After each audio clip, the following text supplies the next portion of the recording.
in just a minute. We're going live on Facebook. Usually by this time it's recording already. We are live on Facebook. Terrific. Okay. Welcome. This is Hart Hagen, and I have Ricardo Aguirre. Now, Ricardo is a civil engineer with West Consultants. Ricardo, how are you doing today? Fine, Hart. How are you? Doing great, thanks. I'm excited because we're going to talk about your particular take on civil engineering. In the Soil for Climate group, we're excited about how grazing animals are an important part of restoring our ecosystems, our water cycles, et cetera. And you know all about that. So tell us a little bit about what you do and how you got excited about this subject matter.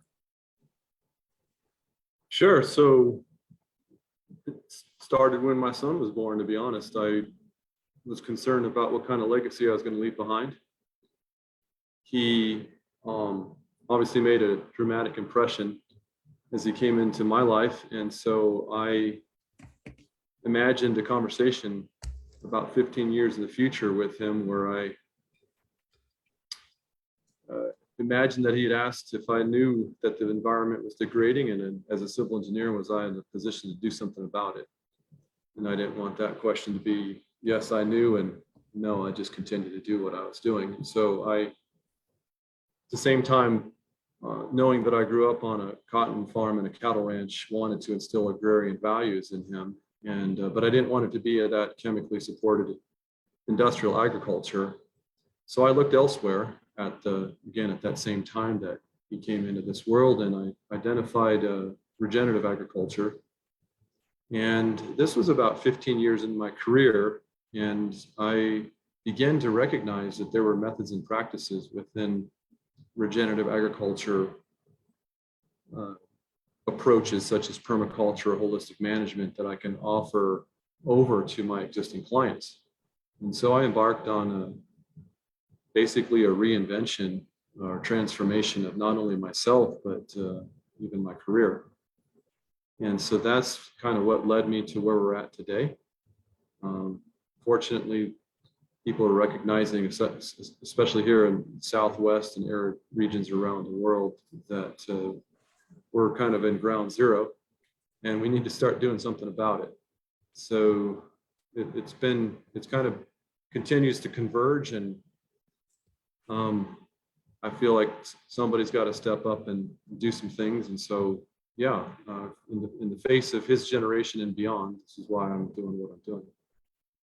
So you're in Drylands, you're in the Southwest of the United States. What are the particular challenges and opportunities in your area, and how's that going?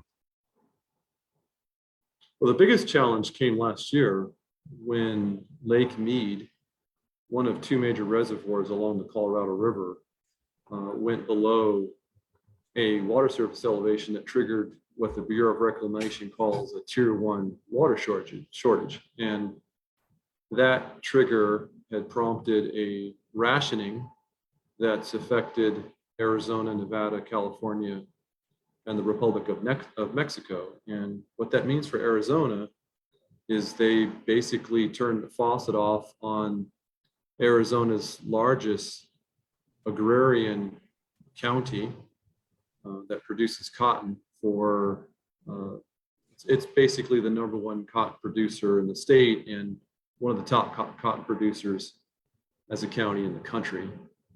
And based on some of the articles that I read, that was going to be a $66 million hit to the industry. So long-term water security is here, and we're facing it now. Some projections are suggesting that when my son is currently 11, and when he's 30 years from now, if we even get that far, there's indications that there won't even be drinking water.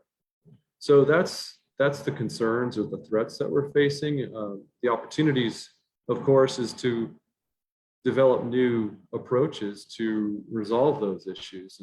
And so a little bit more about my place in civil engineering. It's water resources centric, and my focus has been in flood control and specifically flood control design, where I was taught to treat water like a nuisance. And so, of course, the obvious question is, why can't we take a look at this water that I've been trained to design to protect people from flooding and protect properties from flooding, and actually use it as a resource to recharge groundwater and restore watershed health. So that would be the opportunities, I would say. So you and Alan Savory make the distinction between rainfall and effective rainfall. I read that you observed that there was a monsoon in 2019, if I'm not mistaken, but there was a lot of rainfall, but that didn't solve the problems of drought. That you would think that rainfall would solve the problems of drought. Yeah, yes, if the land is functioning. So when you think of rainfall, you got to think about how effective it is when it hits the ground. And we have basically done a bang up job in completely dehydrating the soil. And that comes in two ways. Basically, it's compaction is the biggest threat in flooding. And really nobody in the flood control community, and I could tell you, I'm a member of the National Flood Management Association.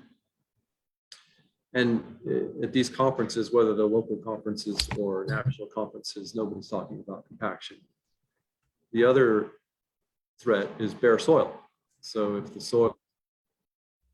Sorry, it was recording already, but I just started the recording on Zoom. So you're talking about compaction and flooding. Yeah, so compaction is the first threat. The other threat is if the soil is not covered, it's bare, then that's going to be another problem. That certainly gives rise to compaction, but it also gives rise to evaporation, which leaves behind salts, and the salts just continue that process, and then people are going to require more irrigation. And of course, when it does rain, and that rain comes in heavy volumes, then it's going to flow across the land, and it's going to cause erosion and carry topsoil away. Not that we have much of that left over in the arid regions.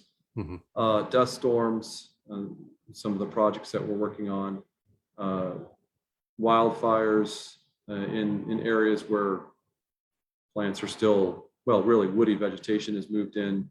So it just really leads to these symptoms of desertification when water has lost its way, so to speak, and the effectiveness, let's say the water cycle is not effective anymore.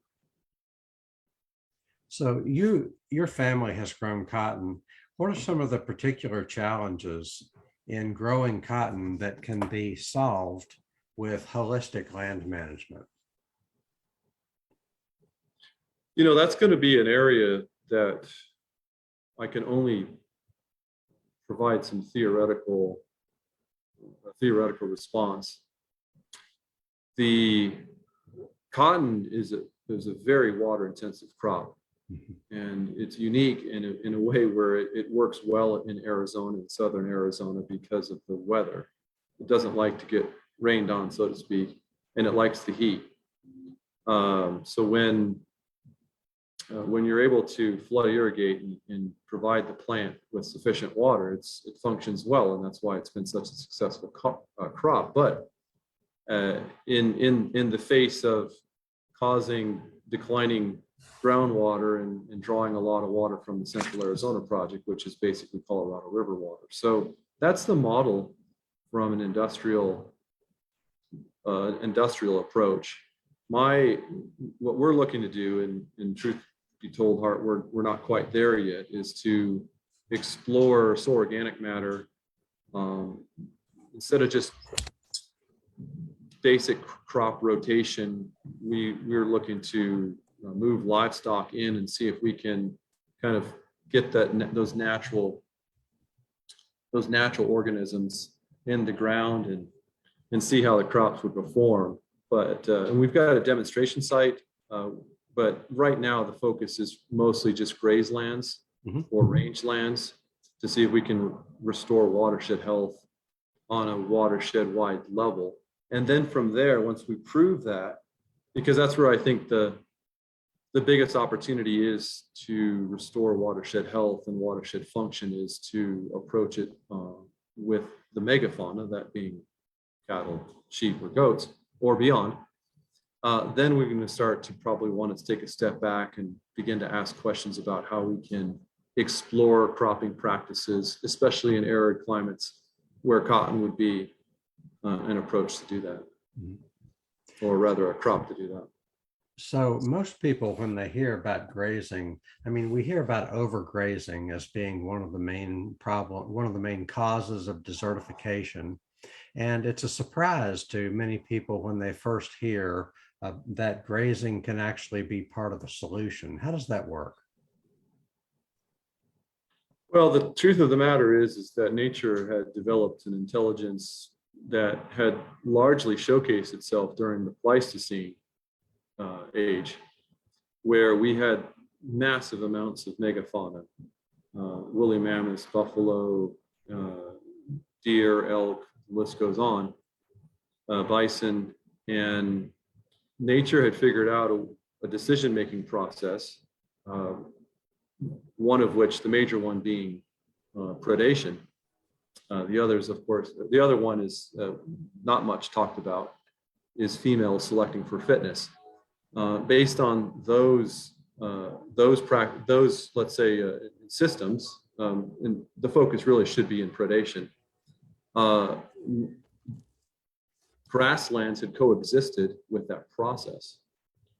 So all we're really doing is we're looking at that model, and we're working to mimic that predator-prey relationship in order to engender the grasses that once existed. And it's going to essentially start on how poorly the soils are or the land looks. The baseline conditions depends on what that is, because from there we go on an ecological succession to arrive at really a grasslands, or what we call a productive pasture. The comments about overgrazing, and a lesser known concern, but should be even probably a bigger concern than overgrazing, which is overrest. And those two certainly are a threat. And so people pointing to overgrazing being an issue, they're right. But they tend to vilify the cattle, in this case, or sheep sometimes, as the reason for the degradation and the overgrazing. But in reality, it's just the mismanagement of those megafauna, those domesticated megafauna. And that really comes down to the manager of that livestock. And so that's really what has given rise to the correctly placed overgrazing and overresting concerns. And just a little bit on overresting, it's basically in arid climates, the land performs much better when it's impacted by animals, but impacted correctly and managed properly. And then those animals won't come back until those plants are ready to be grazed again. So it requires a lot of attention and a lot of focus and a lot of discipline. But that's basically what it is to mimic those former grazing animals that coexisted with the grasslands of a healthy watershed that occurred and existed for many tens of thousands of years during the Pleistocene era. Right. So in the past, for one thing, the grazing animals had a free range. So they migrated back and forth over the ground, but also they were followed by predators, and especially cattle, probably many other grazing animals. They tend to bunch up, and they tend to keep moving, and they bunch up together, and that just created a grazing pattern that we don't have today, partly because of the absence of animals, or in some places it's the absence of animals, in some places it's maybe overgrazing, where they're just allowed to continuously graze. So am I on the right track with that? Yeah, I wouldn't say that they had free range, because there is predation always around the corner, and that predation induced something that's called herd effect. So if you can imagine yourself, let's say you're out in nature doing a hike, you're by yourself, and maybe the hair on your neck raises because you sense that there's a predator around the corner, you're going to probably start behaving differently and moving across the land much differently than you would if you're just on a hike studying nature and enjoying nature. And the same thing is with these mammals. They have the conditioning has of them being surrounded by predators at any given moment has been removed. And they've got, so cattle under a set stock or continuous grazing approach or operation has lost that threat. And so they get to go and they get to eat their favorite plant, and they end up overgrazing that plant, and then they don't eat the plants that they don't like. And so then you start getting a monoculture, and you start getting undesirable plants, and you've got people that are coming in with these technical, chemical or mechanical approaches to remove plants that nobody wants to see or nobody wants, including the cattle. So yeah, that's in a nutshell how it all works, so to speak. So we mimic that today. If you practice holistic planned grazing, we mimic that pattern by using electric fences, right? Correct. So what else do people need to know about that? Alan Savory makes it sound like he can teach a 7th grader how to do this with a chart, etc. So, but what I haven't seen firsthand is like how you monitor and observe the grass, for example, to determine when the animals are ready to come back and graze that particular area. Well, I'll have to see this, Alan being able to teach a 7th grader. It definitely, and maybe there's some truth to that, because spending some time with my son, the children don't have the influence, or let's say their mind has not been manipulated with this socioeconomic complex that we all work to function in. And so maybe there could be some truth to that, where a child being fresh in the mind could have a better way to observe and develop an observation skills, which is very important. How this works basically is, well, first of all, if you want to, let me set the stage, because I want to make sure that certain key things aren't missed. And one of the key things for your viewers or listeners is that you got to get your perimeter fence in. That's really the way you're going to start the management process. You can really only manage, or rather harvest sunlight, if you've got a perimeter fence that you can begin to have faith that your animals will exist in. And then within that perimeter fence, you set up your infrastructure. Watering would be next, and then your mobile infrastructure. Strip grazing is really what most people that have success in this practice would be the process. And this is basically paddocks shaped in a strip shape. So those animals are there for short periods of, many animals in short periods,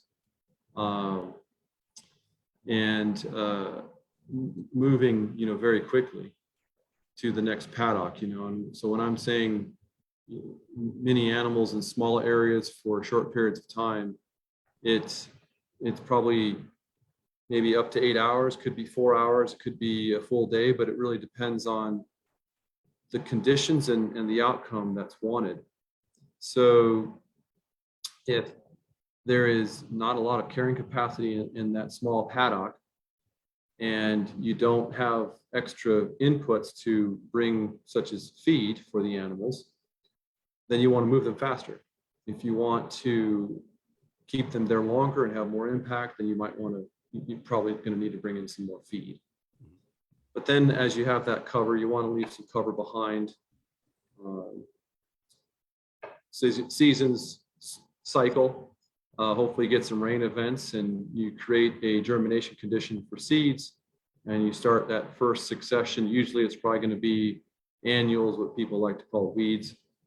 But that's the start, and that's how Mother Nature heals herself anyways, or with these annuals. Depends on the conditions that they're in. If it's a loose soil or compacted soil, you'll get the germination condition for that. But these plants are grazable. They might not be all desirable, but they're grazable. And usually when you get past these annuals, you want to start moving into the perennials. And this is where you get to your productive pastures. And now, so to circle back to your question, you want to really focus on animal health. And while at the same time focusing on the land health, but it comes first through the animal health. And a mentor of mine, Greg Judy, we hire him on our projects. In fact, he was out just last week on a project we had in New Mexico for a large dust project. But he's mentored me well, and he talks about splitting the grass. Let's say when you get to this perennial grass setting, productive pasture setting, into three sections. And the top section is what he would call the ice cream. And that's where the animals are going to perform the best, when they eat that top third. When they eat that second third, they're starting to get in the proteins. And you can see it in their dung. It's going to start getting looser. And then if they're forced to eat that grass down to the ground, they're starting to get in fiber. And it really starts to change their rumen microbes. And in fact, we were just talking about this last week, and I was heartened to learn from him that there's a dramatic change even in the soil microbes when you're moving the animals faster. So if those animals are eating that top third, and then that keeps a certain environment or condition within the rumen of the animals, and so the quality of the dung that's coming out actually is, or I guess for lack of better terms, received better by the microorganisms of soil. And the microorganisms of soil tends to cycle that dung faster. And he's noticed that if in other ranches where the animals are overgrazing, the quality of the dung is less. And as a result, it takes longer for organisms to kind of break that down and take advantage of the mineral cycle. The microorganism aspect of it is surprising and amazing to me. And it's kind of new. Go back a year or two, I would have known that a good ecosystem and depends on plants and animals. But the existence of soil, the soil microbe, the soil biome is new.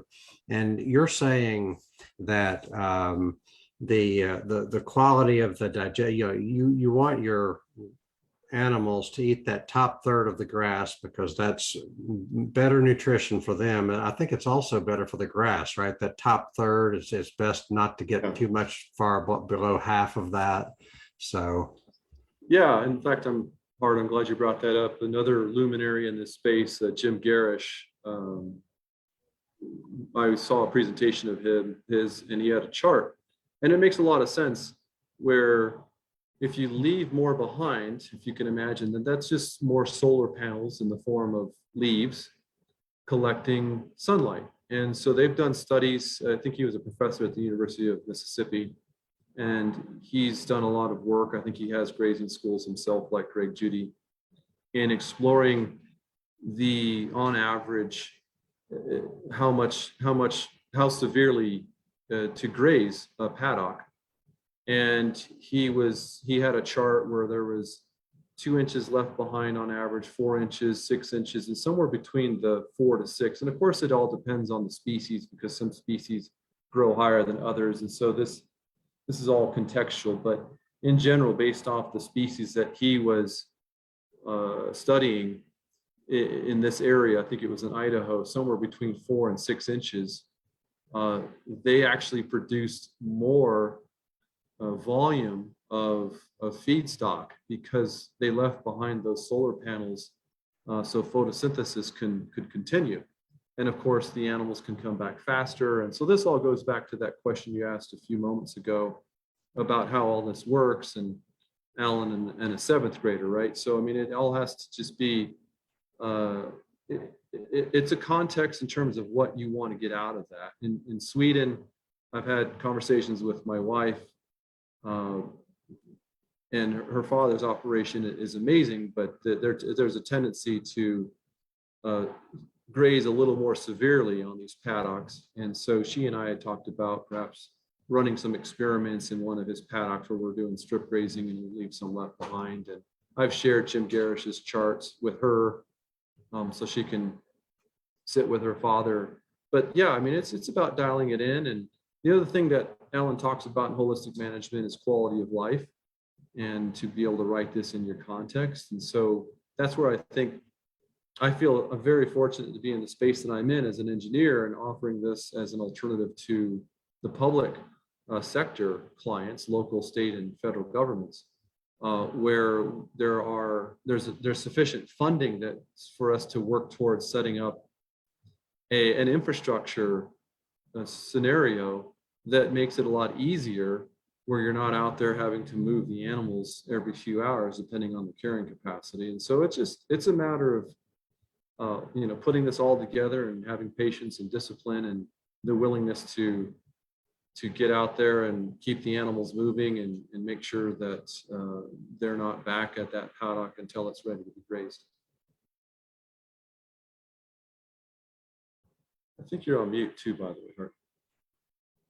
Mute myself. The grazing in particular and the holistic management in general has the effect of increasing your infiltration rates, because you have healthier plant matter, you have better soil structure, you have a soil microbiome working for you, you have a certain amount of animal life below the soil that I think is part of absorbing that water and absorbing the carbon, et cetera. And that makes your infiltration rates going up, means you have less runoff and that kind of thing. So how does that factor into your thinking and your proposals as a civil engineer? And what do you say to potential clients as far as the benefits of these holistic approaches? Well, we've run surface water models on one of our projects down in southern Arizona to identify a target condition for where we would be going. And so to walk you through what this looks like, we ran a baseline conditions surface water model. It was a two-dimensional hydraulic model. This site is a 480-acre site. The site experiences 3 water courses, a north, a middle one, and a southern water course. The largest, the water course that experiences the most volume is the northern water course. And under existing conditions, we took a cross section, we cut a cross section within the model just before it left the site on the downstream end. And as a civil engineer, we are required to, per FEMA, design for the 100-year storm event. And not to get too detailed into the hydraulics of this, but we have to look at a 6-hour or 24-hour duration, and whatever has the higher flow event is the design event. So in this case, it was, for this project, it was the 100-year 6-hour design event. And at the downstream end of this northernmost water course, during that modeled event, it was showing 1,400 cubic feet per second leaving the site. Very clearly showing, especially with the work that we've done. We've also worked with Elaine Ingham. I'm not sure if you've... Yes, very familiar with her, right. I wrote her in a contract, and she was out with us, and we had penetrometers, and we were looking to run some experiments with biological soil amendments as a complement to planned grazing. But we took the penetrometer, and it barely penetrated the soil, maybe an inch, showing how the compaction. And so basically, this is water flowing over concrete, if you will, because it's so over compacted. Now, what we did in the the target conditions model. We're in halfway through our 5-year project with the county. We're hoping to get the cattle out within the next couple of months for the first time to start practicing the animal impact and herd effect. But we only changed 2 input parameters in the model. One was the soil organic matter. So we took soil tests on the site, and it was about 1.7%. And we also adjusted in the input parameters the limiting infiltration depths. So trying to keep it, broadly speaking here, but by changing the soil organic matters in the model, and what we did is we looked. I've been to Gabe Brown's farm. I've seen him present. We've actually presented together, a few years ago, and I was very fortunate that to have that experience with him on his ranch. But learning about his work and his accomplishments and going around on his ranch and finding about his success and the infiltration rates that he's experiencing, what we did was we adjusted our surface water model to increase soil organic matter to 5%, which is reflecting what Gabe had experienced in his work there in North Dakota. So let me ask you a question real quick. I'm familiar with the idea that the more carbon you add to the soil and the soil organic matter, there's a relationship between the carbon and the soil organic matter. And then I've heard stats about how much extra water ground can absorb if you add more carbon, like 1 gram of carbon amounts to absorbing something like 8 grams of water. Can you then translate that into the speed of infiltration? Like how fast the water sinks in? Yes, and this is exactly what Gabe has done. But the other thing too that's important is the depths of the plants, the root depths of the plants, which is the other input parameter in the model. Mm-hmm. So these limiting infiltration depths across the board within flood control districts is about 8 inches, and that's the standard. But we adjusted that to 10 feet because some of these perennial plants could grow even up to 30 feet deep. But to be conservative, we selected 10 feet in addition to increasing the soil organic matter. And so those 2 things are going to really help water infiltrate a lot faster. You're right about the ratio of 1 to 8. Some of the work that has been done is showing that, for example, Judith Schwartz and I think Cows Save the Planet has referenced that every 1% of soil organic matter can retain up to 60,000 gallons of water per acre. And it's the relationship that soil organisms have with water and how it makes water holding capacity function as it relates to soil organic matter. So that's what it is that we were looking to do with this model. And by just adjusting those 2 input parameters, our target conditions is showing what Gabe has already accomplished in others. And that at that same cross section of the northernmost watershed, it actually went down to only 100 cubic feet per second. So we're looking 1,400. So from 1,400 down to so you're 1,400 and 400 and some acres. That's nearly a square mile. And if you have 1,400 cubic feet per second flowing off of that is a gigantic, enormous amount of water. And you can take that 1,400 and reduce it to 100 cubic feet a second of runoff. That is like, who can argue with that? Right. So I can send you some of these, planned view maps showing before and after and what it is we're proposing to do on the site. But you're right.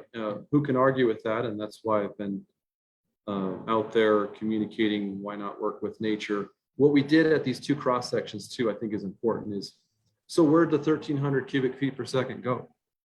So what we did is we took a hydrograph, which is basically a graph that charts time and flow rate.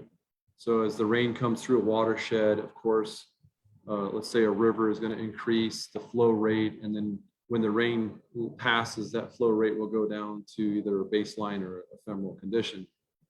And so we looked at these two graphs and we actually overlaid them on top of each other, and we took the difference between the proposed condition, let's say theoretical proposed, and we cut it from the existing conditions. So in other words, the existing conditions hydrograph subtracted by the proposed conditions hydrograph, and the area between those two curves is actually the area that is not flowing across the ground anymore. It's a volume, it's not an area. Just that's the way, right. You know, right. So then that water is actually now recharging. And so by taking the area between those two curves and calculating the volume of water, we were looking at 227 acre feet just at that cross section for the 100-year event. And so now we're not talking about just controlling floods or improving the effects of floods across the land. We're actually now converting that nuisance or threat of flooding into a resource and recharging the groundwater. Exactly. So that 1,300 gallons, you go from 1,400 that was running off down to 100 that is running off under your model. The 1,300 by definition is it sank into the ground. Correct. Yeah. So it's it's a resource. It's available for plant growth. It's available long term. The ground is a wonderful place to store water for plant growth and for a slow release into the waterways, so that your waterways might be permanent rather than ephemeral. Yeah. And I think you said gallons. It's actually cubic feet. Cubic feet. Okay. Yeah. Okay. Yeah. And there's 7.5 gallons per cubic feet. And if we're talking about 1,300 cubic feet, you can imagine the enormity of water that we're now harvesting to go into the ground, like you say. And whatever is not being kept at the root, within the root zone, then it goes past that and it provides the opportunity to fill the under drains and even go further and recharge the aquifers.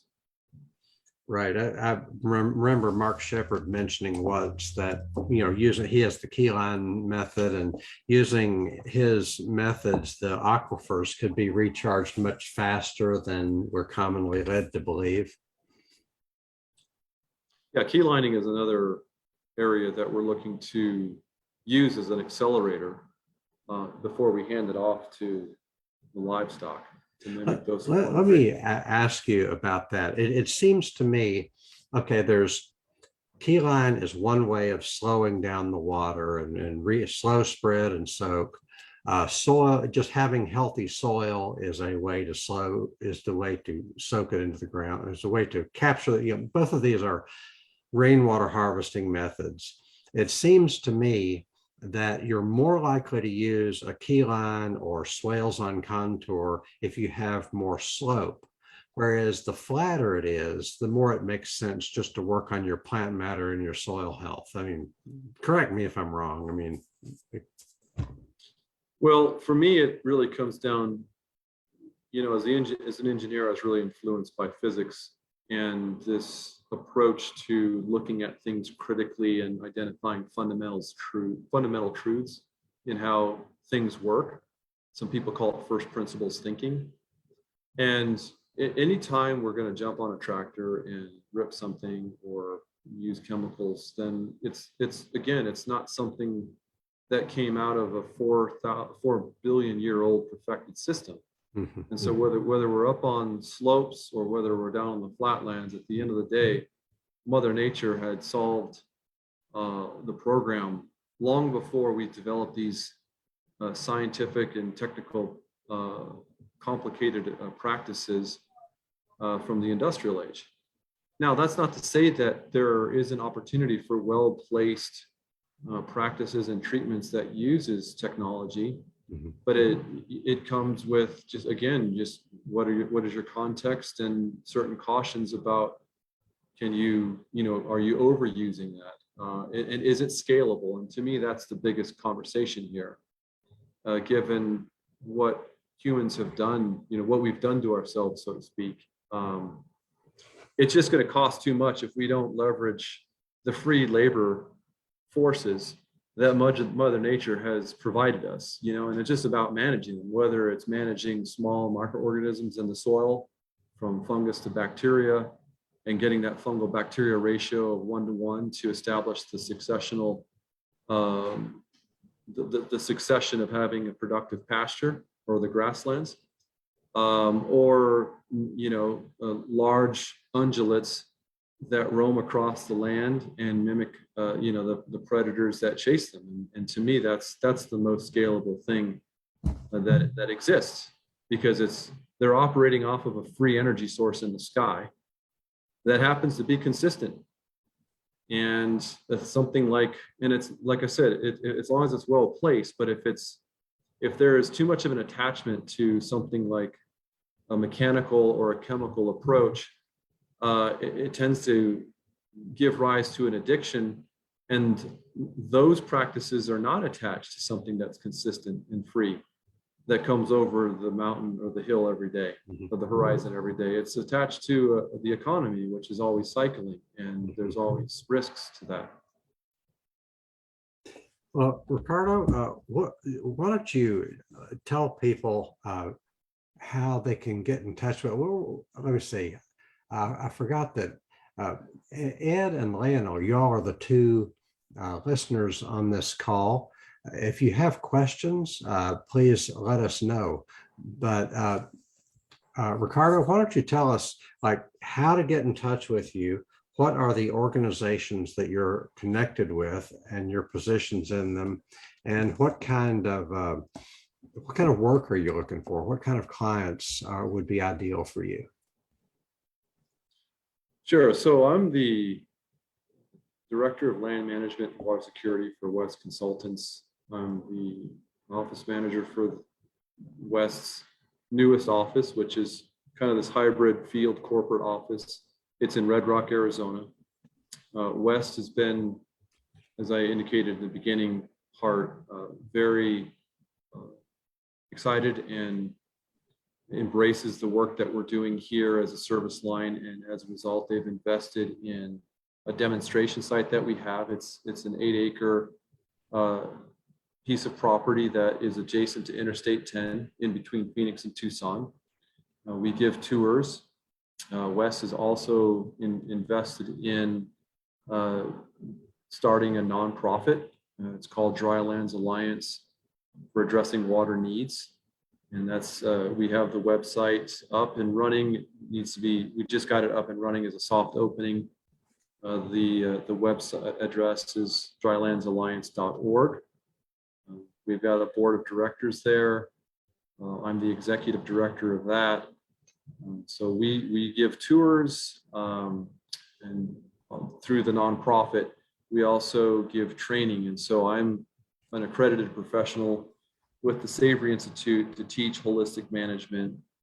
And towards the end of this year, we're planning to give our first training program, and we plan to be giving trainings in holistic management through the work of the Savory Institute twice a year in the fall and in the spring. So that's how you can get a hold of me, and that's the work we're doing. Some of the clients that we have, and we would be happy to expand on this. We have a project with the state of New Mexico, the Department of Transportation. We're on their dust mitigation on call, and they've got a horrible 10-mile stretch through the Lordsburg Playa. And so we've been brought in to look at grazing as a means to restore watershed health and suppress dust in that area. We also, because we're working with Elaine, we've got contracts with the city of Tucson, where we're not using livestock, we're using biological soil amendments for her food web school. Me and a couple others in the office are working our way through her consultant program. And the reason for that is, we're hyper focused in planned grazing, but as an engineer, I need to be able to deliver a project, I believe, at the pace that I delivered a project when I was doing design engineering, concrete and steel. And that's roughly anywhere between 18 to 36 months.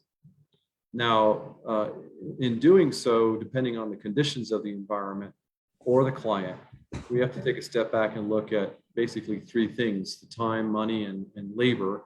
And if you play with those, the others will either come down or increase.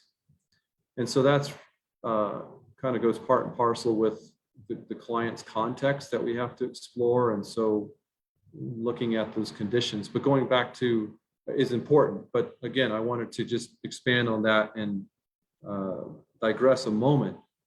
But because we're involved with Lane, we're able to take on projects in the inner cities like Tucson, where we've got a contract with their Parks Department to help them with soil health. And a big conversation going on in Tucson right now, of course, is water harvesting, and looking at soil health is one of the new things that they're looking at. And so we're very fortunate to be with them for that project. But then we've got a project in Cochise County, and we also have private clients. We've got a project in Southern California that we just were awarded for a KOA, where they have this experience for their patrons to come in, and we've been asked to take a look at transforming the 300 acres that the KOA exists on, and begin to educate people that come to the campgrounds, much like what we're doing here in Red Rock, when people could just pull off the interstate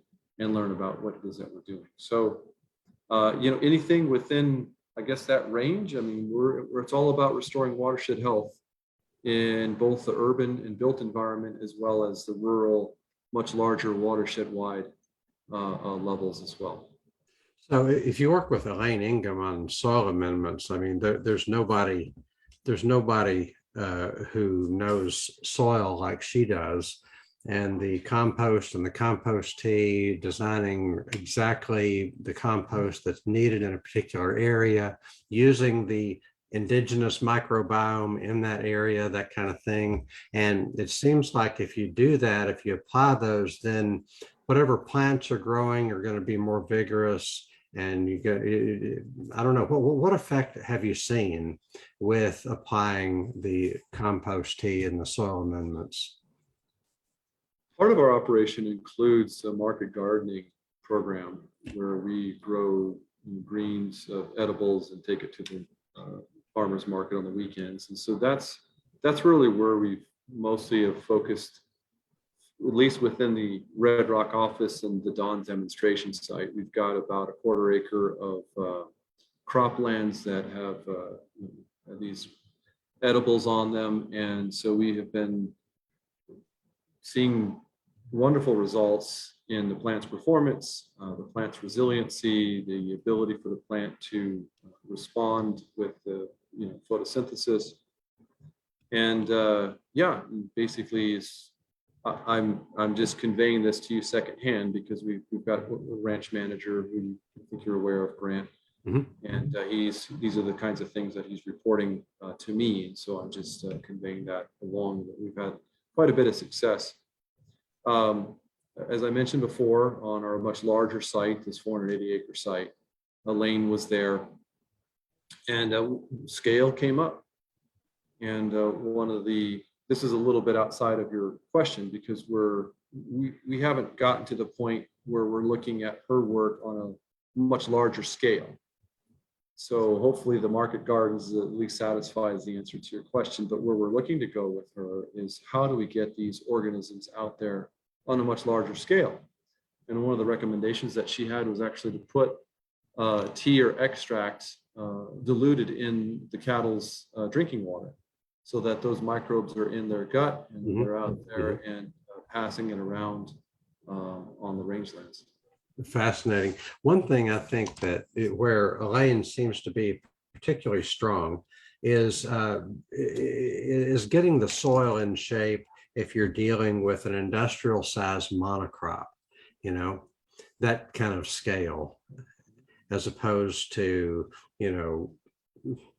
animals or smaller gardens, that kind of thing. It just seems like, and it's the industrial size crops that can be so problematic, usually are so problematic. So, and also those are the farmers that have a lot of money at stake.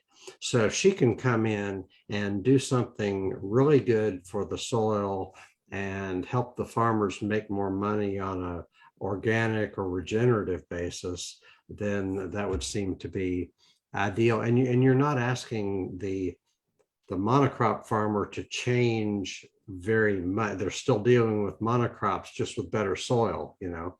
And if you can control the weeds with her methods by, you know, adjusting the soil biology and pH and the nitrogen carbon ratio, the fungal bacterial ratio, she just seems to, she speaks confidently that she can control weeds like that, you know. Yeah. Another person I know that she's close to and we've actually reached out to for our work is David Johnson out of New Mexico. Right, in New Mexico, right. Yeah, and you know, the work that he's done with cotton through his testing on desert soils is very impressive. And so these are the types of things that we're looking to replicate here for the local rancher and cotton farmer.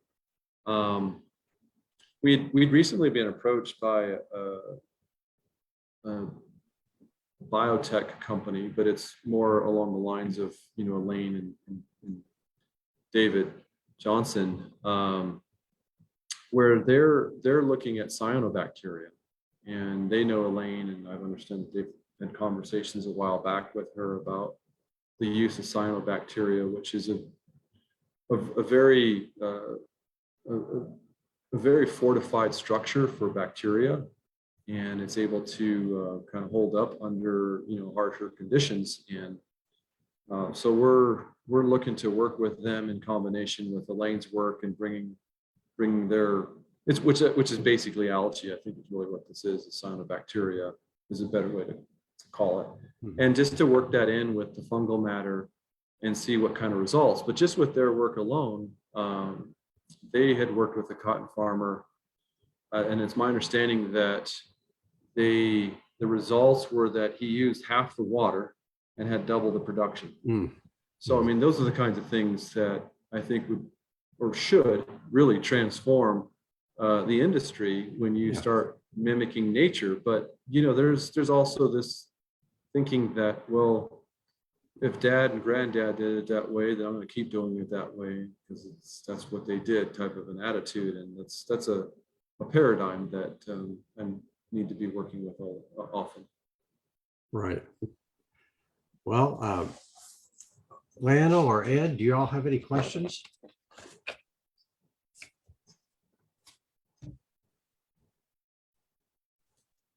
Not by the moment.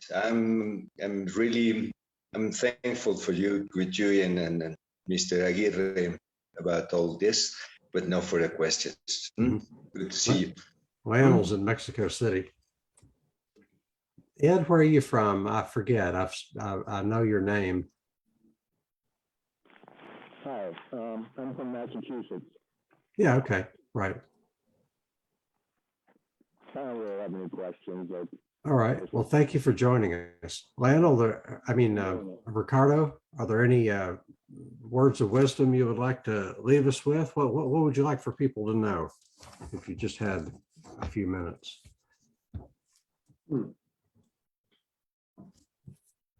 Well, I would say that I would caution people. I think there's been, especially with this pandemic that we just came through, at the risk of going out on a limb, society has seemed to fallen into a hyper focus on science, and you get these terms like trust the science, and now, you know, many months later, we're recognizing that the science has not paid the dividends that was initially reported.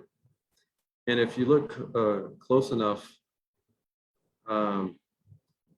science is really a model that controls, or let's say, tests the hypothesis by controlling all but one variable. In Latin, it's ceteris paribus, which basically means the same thing. And we have produced all these disciplines, from economic science to agricultural science to, of course, engineering, and to education. And it's I think it's a concern for me. I spend a fair amount of time going back further because, again, in first principles thinking, I'm looking at principles that hold the test of time. And so when I've studied philosophies like Stoicism or philosophers like Chrysippus, and they talk about epistemology, which is this separating opinions from justified belief. And to me, it's more of a systems approach to how to look at the world as opposed to this scientific method, because in nature, you're dealing with so many variables, Right. and the human body is a natural is a natural product, and you're dealing with so many variables. One of the things I like to do during some of my presentations is ask people if during watching TV, whether they're in a hotel or if they still have TV, and a pharmaceutical commercial comes up, can anybody raise their hand and let me know if how much disclosures that they have at the end of these commercials, right? And so this is another example of how the Western medicine has attempted to treat the human body like a machine when they're only treating, symptomatic relief of an issue, and then there's up to 3 to 5, 10, whatever side effects. And as a civil engineer, I see myself as let's say a Western medical doctor, or at least trained Western medical doctor for the land, because all of my projects are land connected. And all I've been taught, as you said, pipe, channel, hole in the ground at the beginning, is to use technology to manage conditions on the land that are really just symptomatic relief. And so that, I'd say, is really something I'd like to leave behind for you and your audience about how to maybe take a step back and keep asking questions and question everything rather, and consider a more rigorous or broader approach like epistemology. And one of the things I like to conclude about separating opinions from justified belief is, can we all agree that the sun rises every day? And if we can do that, then what's the next step that we can all agree on? Can we agree that at some point in time it's going to rain? And then we just keep chasing down these questions where there's no opinion about this, but people like to be purveyors of science in terms of it being the end-all be-all solution, where many times if you look back, and by the way, as far as I can see, science has been a product of the last 500 years, and mostly come together during the industrial age. Again, when you compare that to 4 billion years of a perfected system, there's so much more intelligence there that I think we're losing sight on, and we're not implementing. So hopefully that wasn't too heavy as a concluding statement. I'm on board with you. It's consistent with everything I think about when I hear that science comes up, and then Alan Savory has some really interesting things to say about how long it takes the scientific institutions to finally abandon something that, it's not the institutions that really bring us science. It's more like the dissenter, and it takes the institutions a long time to finally accept what the dissenter brings in. So, but I'm going to stop the live stream, Ricardo. Let's stay on the Zoom call for just a minute and we'll chat. Okay. Thanks everyone for joining us.